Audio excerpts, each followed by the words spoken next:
you dirty potters! How are you today? Today I want to talk to you about something that I'm actually extremely excited about. For those of you who are really new to the pottery world, you might not know that there are a bunch of different clay bodies in different families of clay throughout the world. There's earthenware, stoneware, porcelain, there's porcelaneous clays, there's redstone clay, there's grogged up clay, there's like clay that's technically porcelain feeling but not exactly porcelain. There's thousands and thousands of different type of clay bodies. But one of my favorite clay bodies that I've ever worked with is obsidian clay. The Aardvark company makes this clay, and it fires out a beautiful black clay body that I usually don't get in other clay bodies.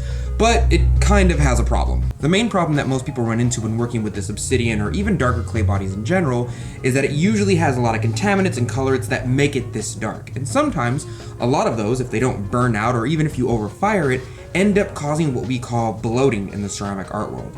Bloating is exactly what it sounds like, and it looks just like this. A lot of people like this, but more people dislike it. It actually happens so often that the creator of one of these types of dark clay bodies made an entire blog of the Bisque kiln schedule that he uses so that he can burn out all the contaminants, make sure you don't overfire it. You have to treat it a very special way, otherwise there's increasing chances that it might bloat like this. The reason I'm so excited is because Aardvark just came out with a brand new clay body called charcoal clay, and your boy got him some. So in today's episode, we're going to be playing with this clay body. We're going to see how it feels. We're going to see how it fires out. We're going to see what it looks like in the bisque and the fully glazed product. And we're going to compare it to the older version of obsidian, which I still have a little bit of. The really exciting thing about this charcoal clay is that the Aardvark company says it gets rid of a lot of the bloating issues that some of their other clay bodies like obsidian might have. So I might be able to get this nice, beautiful, black, dark, chocolatey color while also not having this bloating issue happen. And I've been looking for a really nice dark clay body that gives a nice contrast with blues, whites, reds, so I can work with it for a very long time. So I'm very excited to see how this comes out. With that being said, let's get started.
You know, I actually really enjoyed throwing with this clay body. I've been working with it for a couple of days now. I know I just threw these two in front of you, but I've been doing all of this, which is also all charcoal clay body, for the last couple of days, and there's a couple of notes I want to talk to you about before moving on to the trim stage.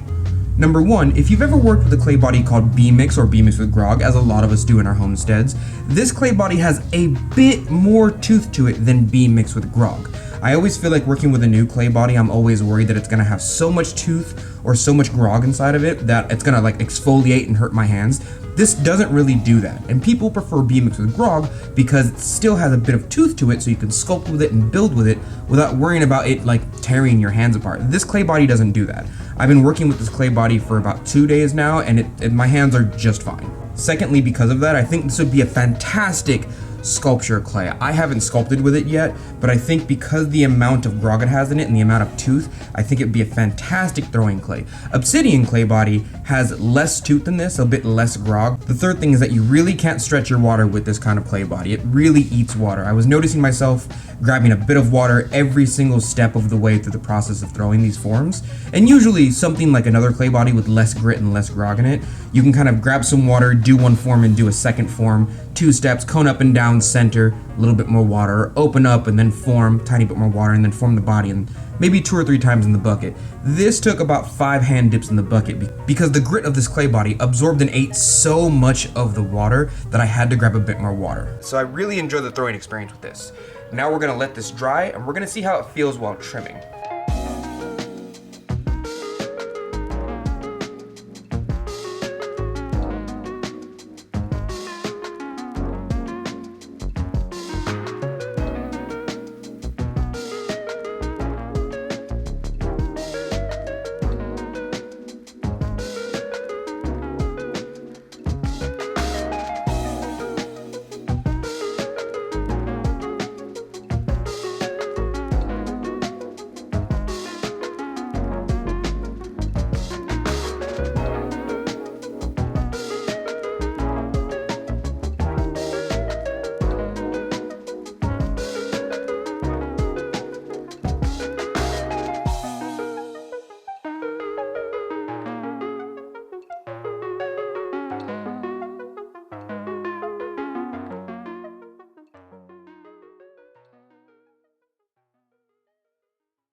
Okay, so we've given these a couple of days to dry now, and I want you to see something before we move on to the trim phase. Firstly, I want you to see the amount of grit that this clay body has, because I think it's really rare to find a grit clay body with a lot of tooth like this without it tearing up your hands. So just for a visual aspect, I want you to see the actual clay body itself.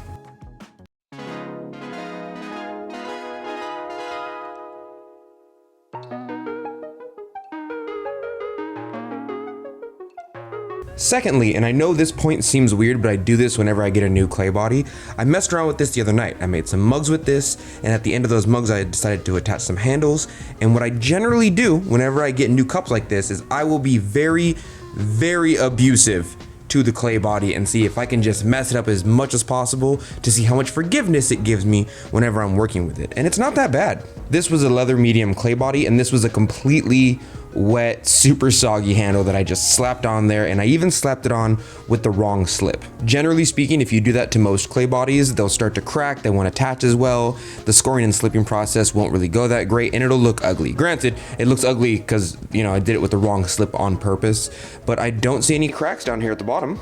I just wanted to see that little piece before we go on trimming, because whenever I get a new clay body, I always have this like, well, how far can I push this clay? How long or how short or how much tooth does it have? Or how far can it stretch? How long can I work with it? So I do all the things wrong in order to see the limits of those things.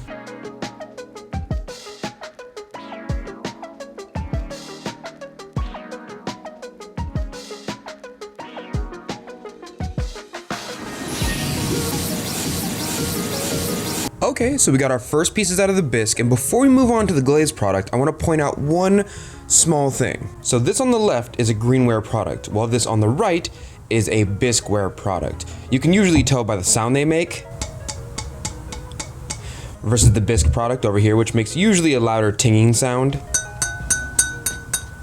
These two clay bodies don't look too different, but I bet, much like the obsidian clay from Aardvark, that it's massively gonna change color once we put it through the high fire. So I'm gonna glaze these real quick, we're gonna put these back in the kiln, and let's see how they look when we put them in the high fire. Okay, we finally got these pieces out of the kiln, and Yeah, boy. they delivered. This is the final product of the brand new charcoal clay from the Aardvark company.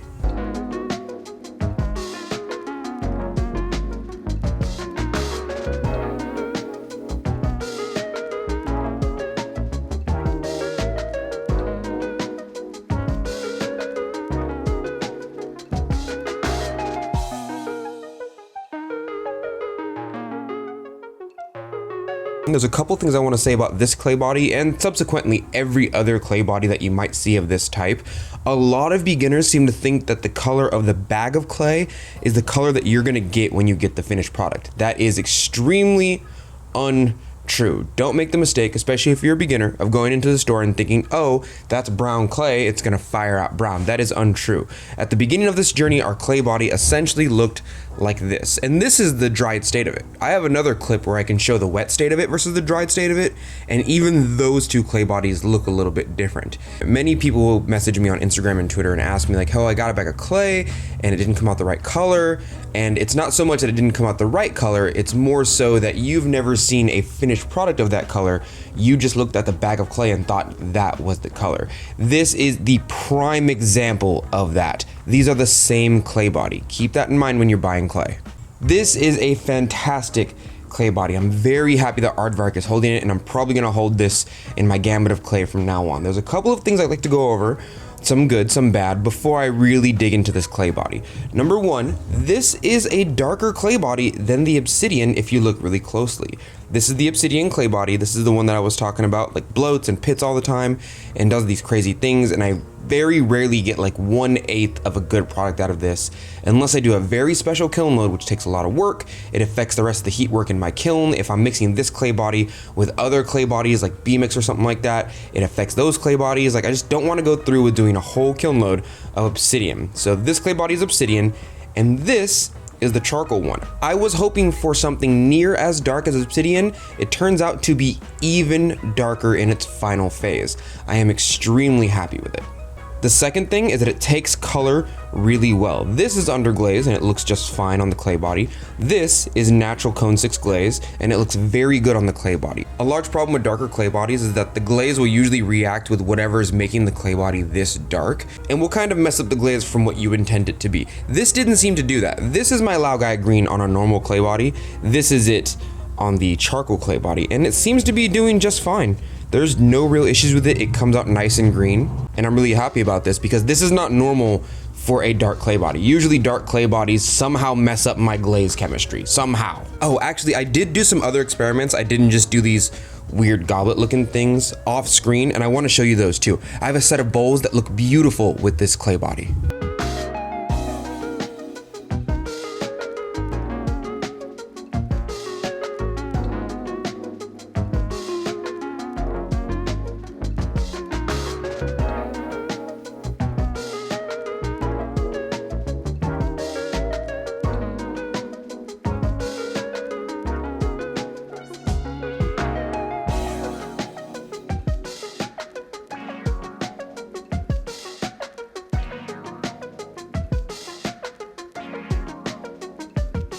Well, thank you, Dirty Potters, for joining me today, and a very special thank you to the Aardvark Clay Company.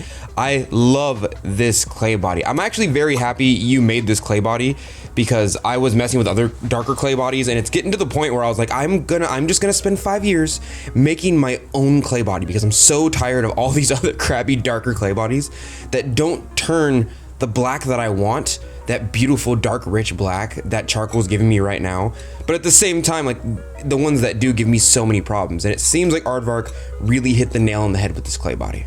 If you're like me and you're tired of the weird fetishism of people thinking that porcelain is the king of all the clay bodies because it's white, and people like admonishing the color white way too much in the ceramic art world, give this clay body a try. I'm sure Aardvark holds it on their website.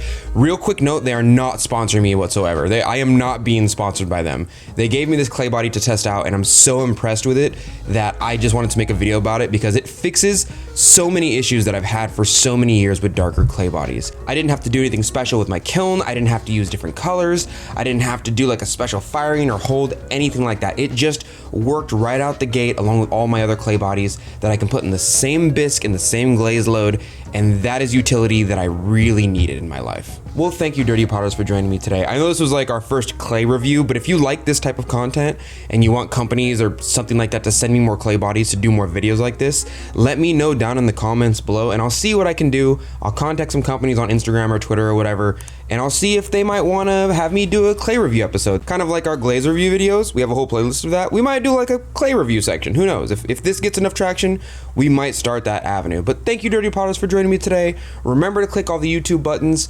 because the amount of clay that Aardvark sent me is worth more money than YouTube gives me in a month. Thank you for your patronage.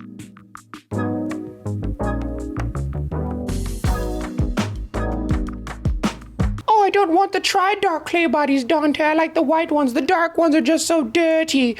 They make a mess everywhere. Oh, I'm sorry. You want it to be an artist and you want it to also be clean at the same time? You want a clean art form? Go be a dancer. Go be an actor. Go to Hollywood, huh? See if you can make it on the casting couch.